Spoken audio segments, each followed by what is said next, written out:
Why Markdown, though? The reason we do Markdown is that it's easy to read and it's easy to write. It's much easier to read and to write than HTML, for example. It is great for UI use cases and localization as well, because it's easy to write. So you can send Markdown for localization, and people that do the localization will know how to do Markdown to a certain extent. And it is good for my use case, because I work on the Gemini and Android Studio plugin in Android Studio, as the name suggests. And the model gives us Markdown. So the answer from the AI model is pure Markdown, and we want to display that. So that also works for me.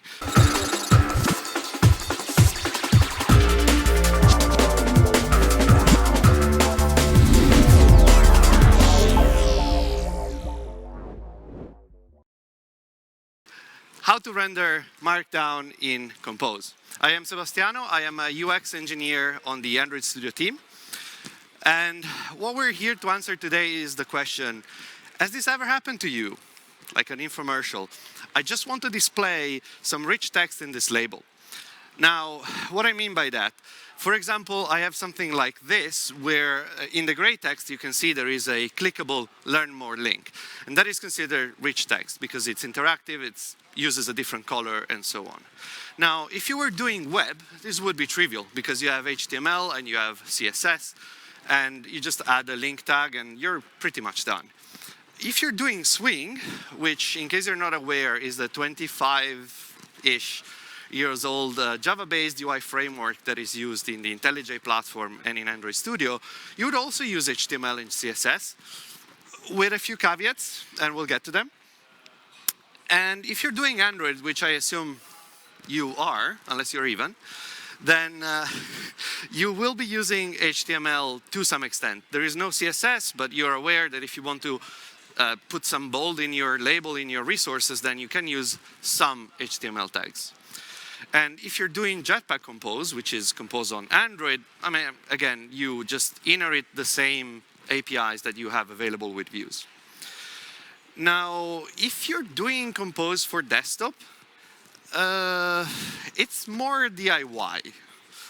What I mean by that is that nobody really wants to build and assemble the strings at runtime by hand. That kind of sucks. It doesn't work with localization. So we can do better than that.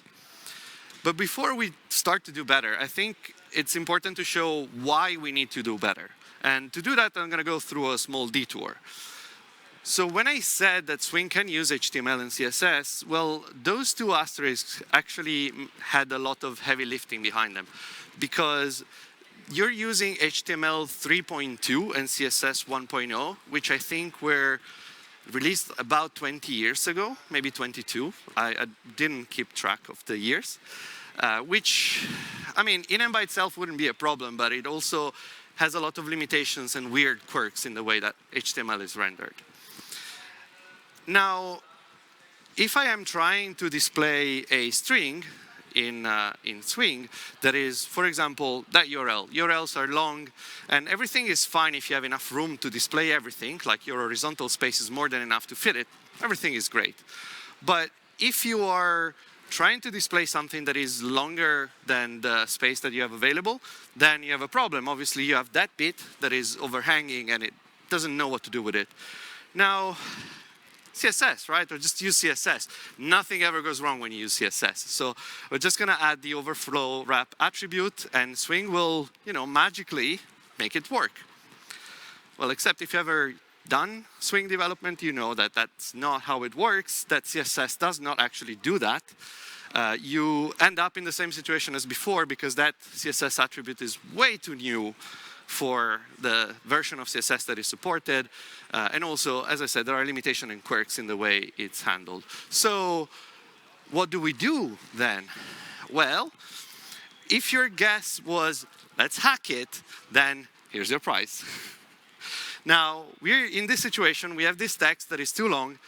And what do we do? Well, because we are creative folks, we inject the WBR tag in the text in a strategic manner, because WBR means word break, and as the name suggests, it means, oh, you browser, this is a good point to break this word if it doesn't fit in the line. So you add that, for example, before the punctuation that follows any amount of alphanumerical characters. You just inject those WBRs, send the string to swing, and tell it to deal with it. And now everything works. Awesome. Except, no, it doesn't. It actually looks like this. And if you ask me why it looks like this, the answer is I have no idea. Nobody does, apparently. And I'm happy. It's good enough. But this is exactly the kind of thing that we're trying not to have to deal with. Like this sort of hacking around and trying to figure out something and wasting weeks of our time hacking around bugs and limitations. We are really trying to do the opposite. We want our life easy.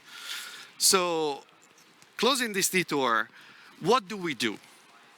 How do we get to that? Well, we use Markdown, which, again, if you are paying any amount of attention, has been spoiled by the talk title. Why Markdown, though? The reason we do Markdown is that it's easy to read and it's easy to write. It's much easier to read than to write than HTML, for example. It is great for UI use cases and localization as well, because it's easy to write. So you can send Markdown for localization, and the people that do the localization will know how to do Markdown to a certain extent.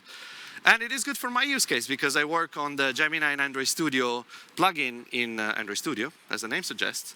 And the model gives us Markdown. So the answer from the AI model is pure Markdown, and we want to display that. So that also works for me. And it also, a difference between HTML and Markdown is that Markdown does not allow users to do their own styling. And I think this is very important, and I want to focus on this for a second. Why is this important? Well, let's go with an example. We have a string, an Android string, for example, and we are saying, oh, this word is in red. So we add our HTML there, and then when we render it, it looks like this. Great, perfect. But normally what you want to do is not just add a random color in there, you want to use a color for the theme. So for example, if I were in the IntelliJ platform, I most likely would want to use the blue that is used for accents in text in the UI. And so I would put the HTML, the hexadecimal code in there for the color, which is all great until someone changes the theme and uses the dark theme. Now that world, 99% of the people are not going to notice, but that is the wrong blue now, because it's supposed to be this blue. So what people end up doing in this situation is, well, I'm going to take my string and I'm going to put like a placeholder there, and at runtime, whenever I'm assigning the text to the label, I'm going to replace that placeholder with the color that I actually want to display, and then that's going to work out. But that's a pain, because then you need to keep track of theme changes, and that's not very easy to do. So this is important. This cannot happen in Markdown, because in Markdown you have no way of saying this text is blue. You can say this text is italic, for example. Or you can say this text is bold. It's actually called a strong emphasis when you're talking about Markdown or HTML, but it generally means that.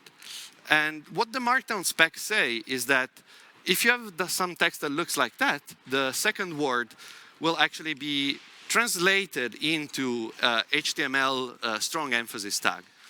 Now, again, this is important because the Markdown spec, I mean, they were born for the web, so they only talk in terms of HTML, but they don't mandate anything, because as you know, HTML can be styled. So that strong tag there is only an informational thing. It's saying this is very emphasized, but it doesn't say how. Normally, it would look something like this, but there is nothing in the world that prevents us from rendering it differently with a different weight or italic or with a different font. We, however, are not in the business of doing funky stuff. We're trying to do something normal. I just take my Markdown and show it normally. But what is normal? I mean, I don't know for sure. Let's try to break this down.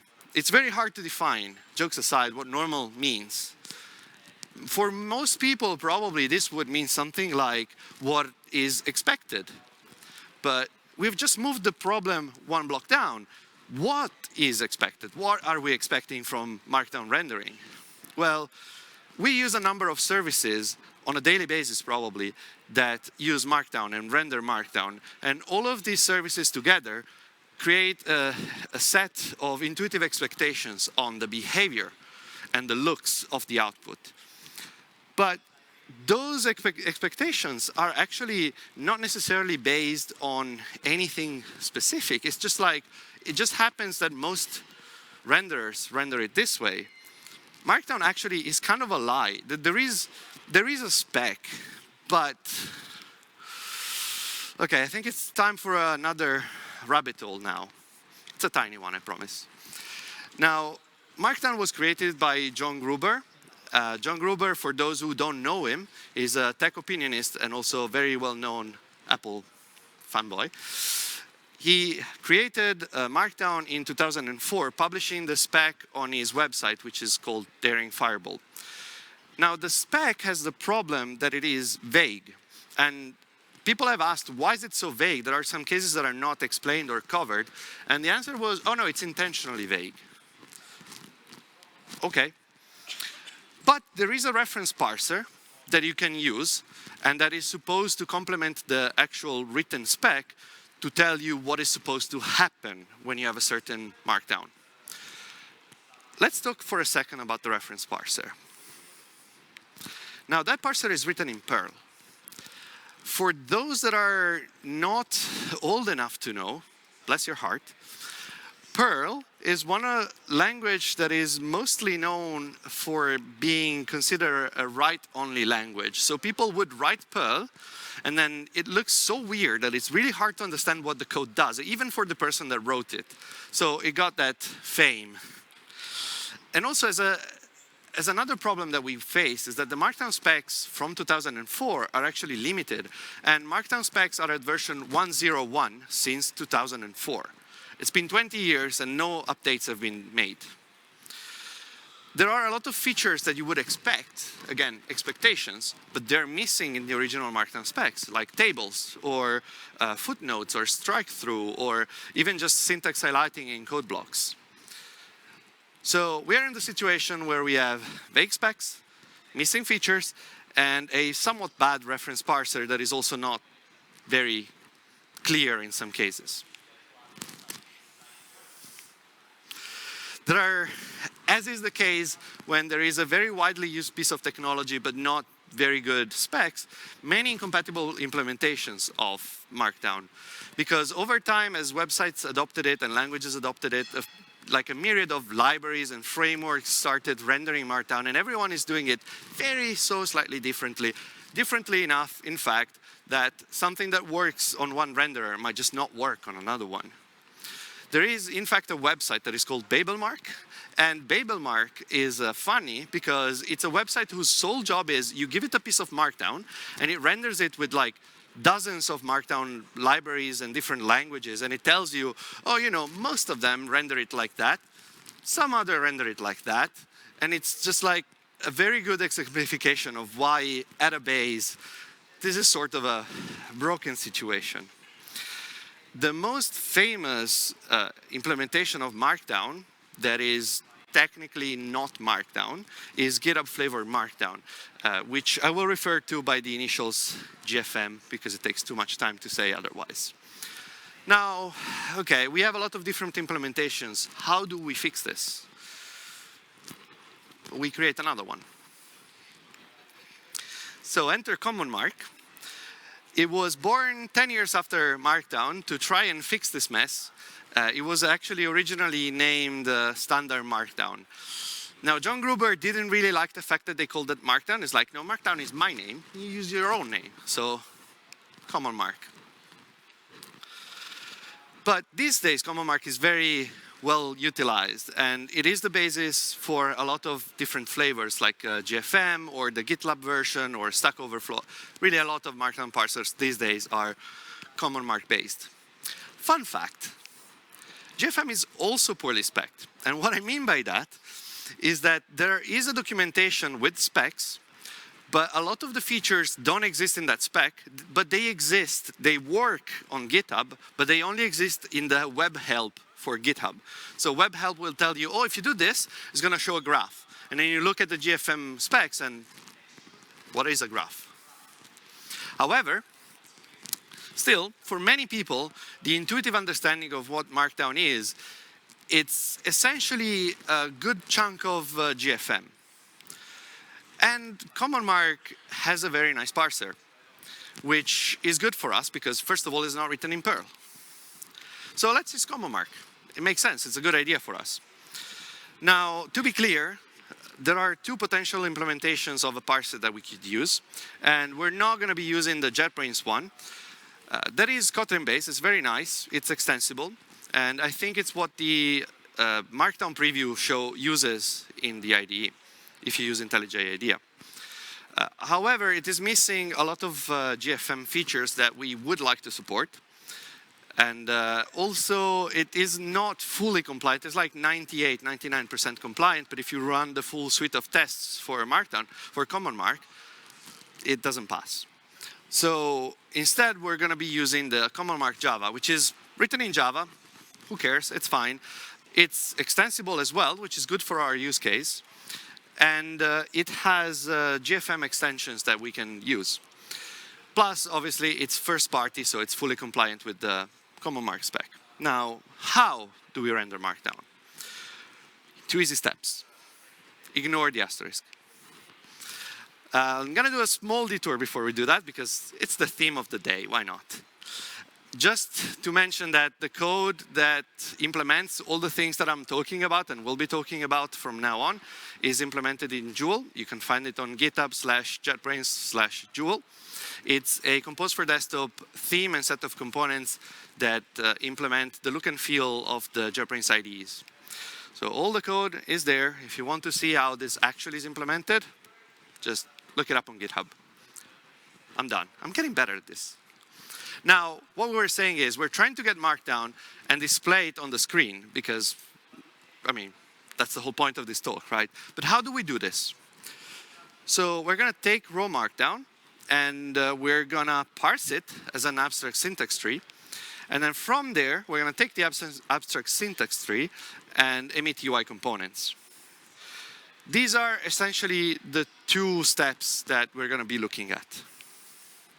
Now, the first step is parsing as AST. And this is fairly straightforward. We just take the CommonMark Java parser, we throw the Markdown at it, and we say, OK, give me the AST. I mean, ish.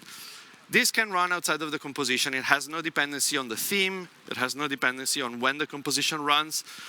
So it's just, why not just running it outside of the composition? You save yourself some drop frames as well. Now, how does a Markdown document look? It's essentially a list of blocks. And these blocks, in turn, can contain either other blocks or inline. And inline nodes, we'll see later what they are. One note is that we cannot use the models that CommonMark Java emits as they are. The main reason is that they lack equals and hashcode implementations. So you would get a bunch of spurious recompositions that you don't really need because you parse the same document twice and you get 2 trees that are identical in contents, but they're not equal to each other because they're all different references. And also, there is no random access to children, which for Compose use cases, it's fairly important. So what we do is we wrap everything in our models, and then we get a list of Markdown blocks. OK, so we've done the first step, which was to parse the blocks. And then we go to the second step, which is to emit UI components. This has to happen inside of the composition for obvious reasons. We're creating UI surface, UI components. So obviously, that depends on the theme, and it must run in the composition because of that. It's actually done in 2 sub-steps. The first is to render the Markdown block level.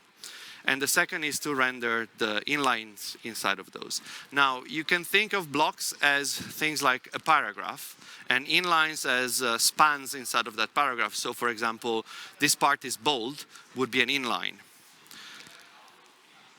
And how do we render block nodes? Well, essentially, we want to take our Markdown blocks and transform them into composables. That is not too hard until we start considering, actually, Seb said earlier that blocks can actually contain blocks. So they can be nested. So you get in a situation where things look like this. And how do you render this? It's complicated, right? It's a lot of complexity added. Well, no, just use recursion. Sorry, didn't mean to scare you.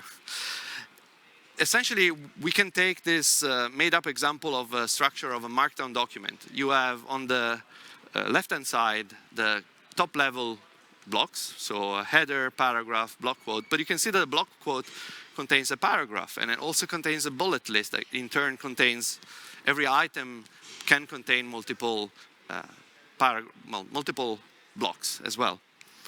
So what we do is, because we're using recursion, it's fairly easy. We just start going down the list, and then we go down the list until we hit a block that actually contains other blocks.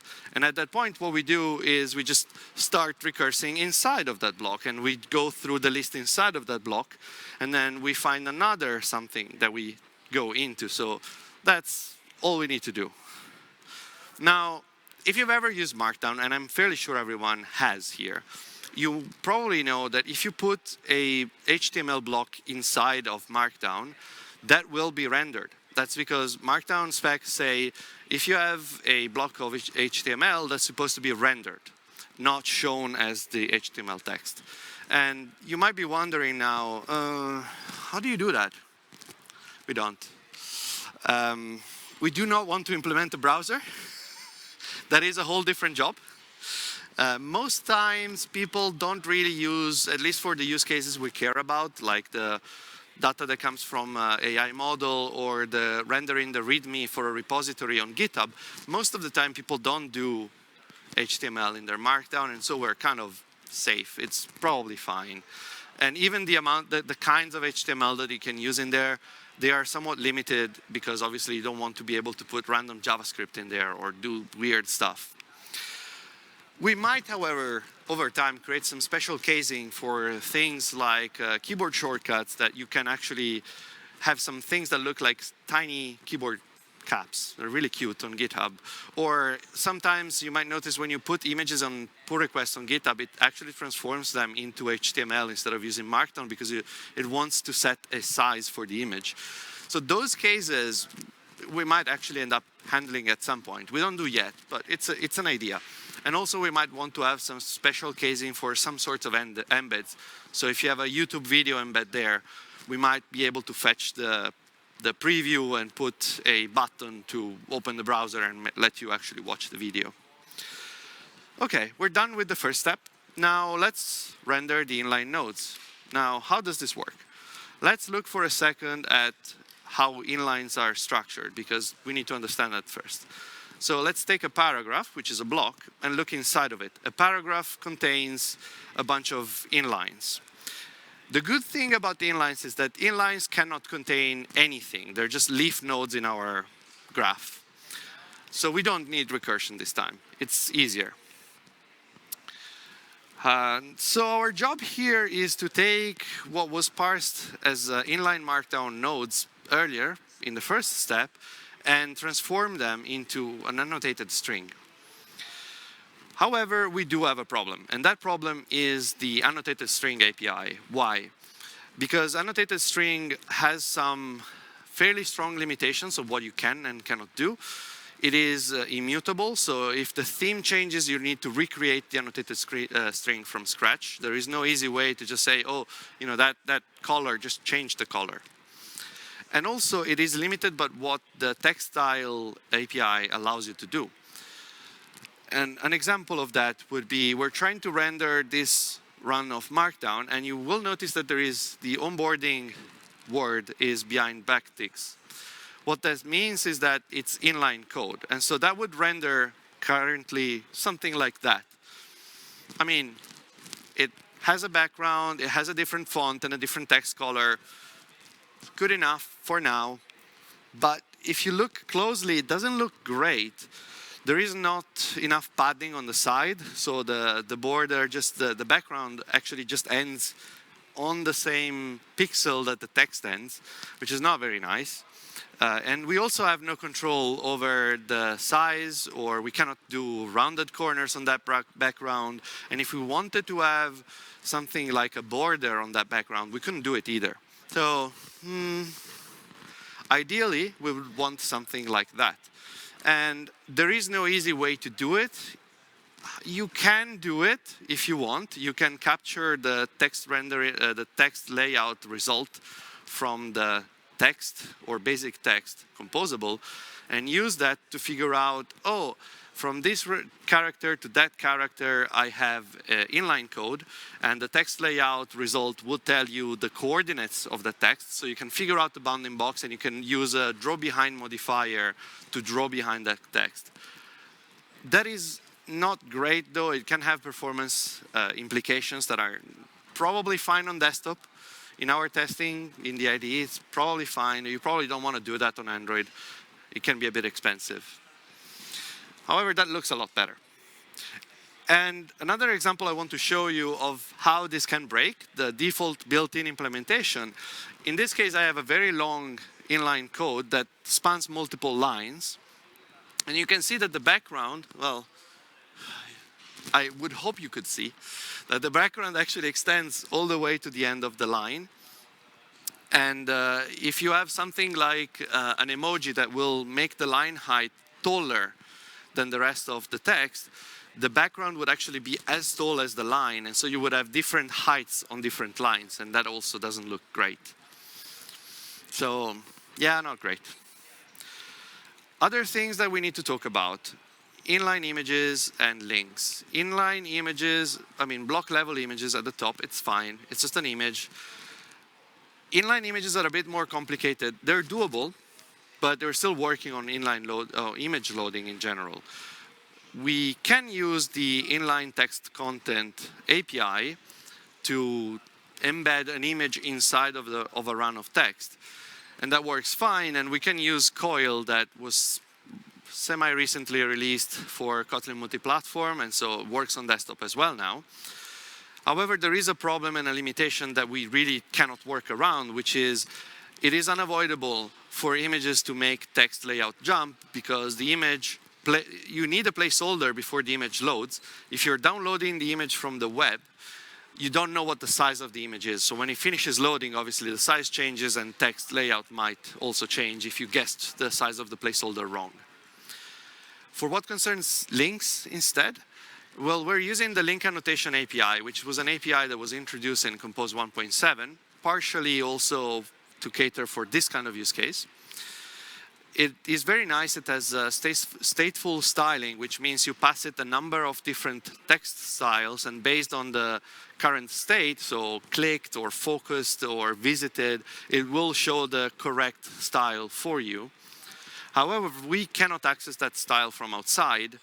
We can, as a result, not implement some features, like we don't know when the text is focused, so we cannot even use the hack that I was describing earlier with the draw behind modifier to draw a focus ring. And in case you're wondering what a focus ring is, it's that if you're in the IDE and you press tab to move the focus, at some point you end up on a link and there's just a border around it that says, oh, I'm the focused one, and if you press enter, this is what you're acting on.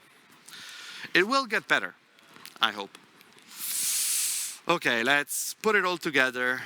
Now, we have a two-pass process for rendering. First is we parse the Markdown as AST, and then from that AST, we emit some UI components. The first step should happen outside of the composition, and is only run whenever the raw Markdown changes. If only the theme changes, because the first step is not impacted by the theme, it doesn't need to rerun, it's fine. The second step, however, needs to run in the composition, and it is rerun whenever the first step runs, so whenever the raw Markdown changes, obviously the AST changes, and so you need to rerun the styling part as well. But it also runs whenever the theme changes. Obviously, if the theme change impacts the composable, it will rerun. And then also, because we have some degree of syntax highlighting for code blocks, if you're in the IDE and you change, for example, the code font, then we also need to rerun this because we need to change the font that we're using for the code block. It is potentially expensive because we are rebuilding annotated strings all the time whenever there is a recomposition. However, by minimizing the amount of recompositions, we figured that it's actually quite fine. We have used it in a bunch of places. On desktop, it is absolutely fine. On Android, probably. I mean, it might be a bit choppy on older devices, but what we're talking about here is just Compose for desktop. And the use case that we have been covering so far is displaying rich text in your UI, like your labels. But it's not the only use case where you might want to have Markdown in, because you might also want to, say, display a large file, maybe some help that comes from your server, and it sends it in HTML, in Markdown, and you just want to show that to the user. There are differences between these two use cases, because the first one means that you will have many small instances around your UI, because you might have like a link in that label and a link in that label, bold there. So it's a lot of them, and what you want to do in this case is you want to minimize the overhead. So you want to keep things as simple as possible, because a lot of different Markdown rendering around the UI should not slow down the UI. However, in the large file scenario, it's kind of the other way around, where you probably want to use something like a lazy container, because otherwise you end up having a lot of stuff in the composition all the time, and that's obviously not great for performance. In Jewel, we also have what we call editor mode, which is a special mode that tries to optimize the parsing of the Markdown, so the first step, which in turn means also the second step is optimized, which is it tries to figure out which blocks were affected by any edit that the user is doing. And so if you're only changing one Markdown block, we only reparse that block and only rerun the composition on that block if it's visible. And we also are working on syncing scroll for a use case where you have the raw Markdown on one side, and then you have the preview next to it. So if you scroll the raw Markdown, the preview will also scroll at the same time, so you're always seeing what you're editing. One last thing. What you see is what you get editing is currently not possible, because some APIs that we use in this implementation are only available for non-editable text. The main example is inline text content. It is not available for editable text, and so we wouldn't be able to show inline images as an example. Maybe that will change, maybe not. I don't know. I hope it does. We'll see. Okay, I've talked a lot. Let's see this in action. The first example is you take the Jewel repo, you clone it, you run the standalone sample, and there is a page where you have a fully featured, quote-unquote, Markdown rendering and preview. And you can type there, and it updates instantly on the side. And this is quite a long document, and you can see it's quick. It works very well. And this is important because this means that today, the Markdown parser and renderer that we have in Jewel is almost good enough to render the entirety of the Jewel repo's README, which is long and complex. There are two things that are missing that we're working on, which is showing images and tables, but the rest works.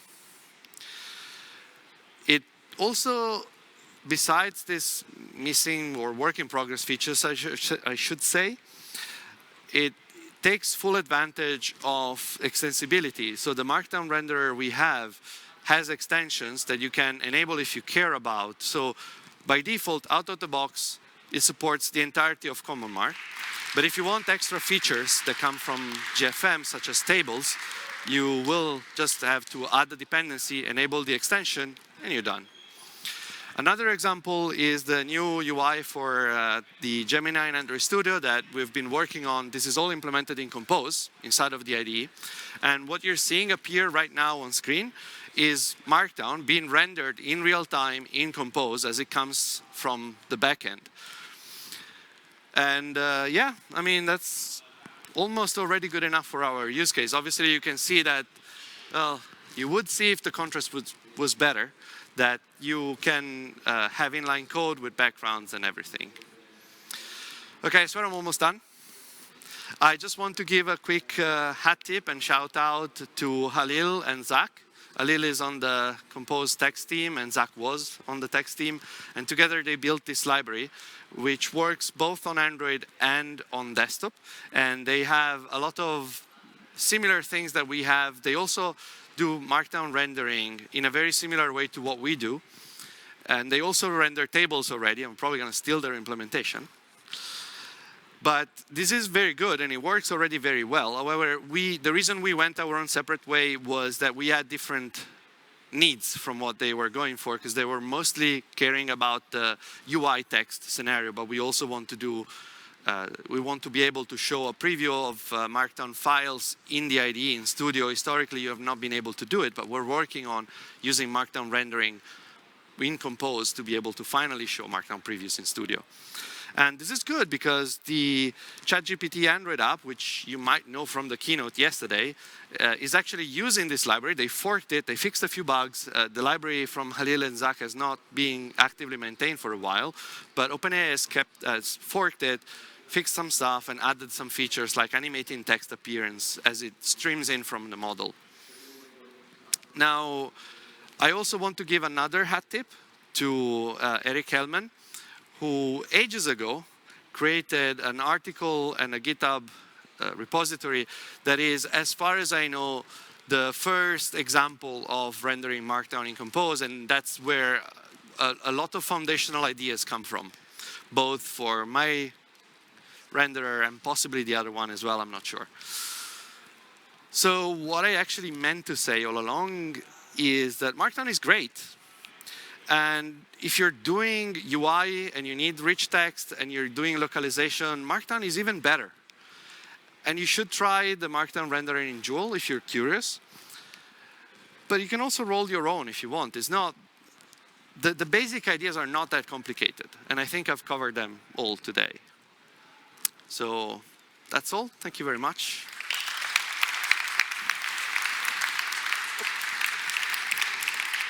Thank you, Sebastiano.